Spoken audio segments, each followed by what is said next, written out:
ఉదయకాల వేళలో మనందరి కొరకు ఏర్పాటు చేయబడిన దేవుని వాక్యము తిమోతికి రాసిన మొదటి పత్రిక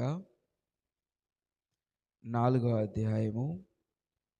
తిమోతికి రాసినటువంటి మొదటి పత్రిక 4వ అధ్యాయము 12వ వచనం. నీ యవ్వనమును బట్టి ఎవడునూ నిన్ను తృణీకరింపనీయకుము, కానీ మాటలోను, ప్రవర్తనలోను, ప్రేమలోను, విశ్వాసంలోను, పవిత్రతలోను విశ్వాసులకు మాదిరిగా ఉండుము. మరొకసారి మొదటి తిమోతి పత్రిక 4వ అధ్యాయము 12వ వచనం.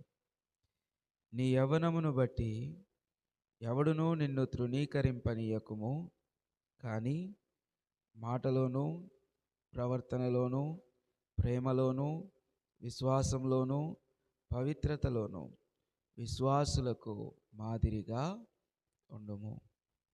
ఉదయకాల వేళలో దేవుని వాక్యము జ్ఞాపకం చేస్తూ ఉంది.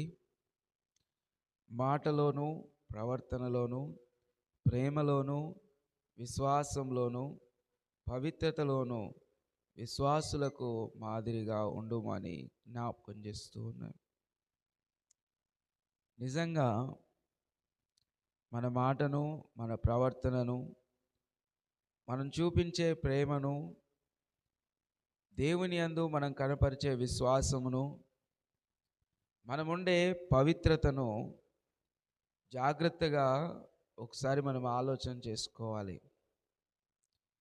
ఇవన్నీ మనకి ఎలా వస్తాయి అని అంటే 13వ వచనంలో, నేనొచ్చు వరకు చదువుట యందును, హెచ్చరించుట యందును, బోధించుట యందును జాగ్రత్తగా ఉండుము అనే మాటని జ్ఞాపకం చేస్తున్నాడు. అనగా బైబిల్ గ్రంథాన్ని లేదా దేవుని వాక్యాన్ని చదువుతున్నప్పుడు మనకు మాట ఏ విధంగా ఉండాలి, ప్రవర్తన ఏ విధంగా ఉండాలి, ప్రేమ ఏ విధంగా ఉండాలి, విశ్వాసములో ఎలా ఉండాలి, పవిత్రతతో ఎలా ఉండాలి, విశ్వాసులకు ఎలా దేవుని వాక్యాన్ని కనపరచాలి అనే విషయాలు చదివితేనే మనకు అర్థమవుతాయి, చదవకపోతే అర్థం కావు.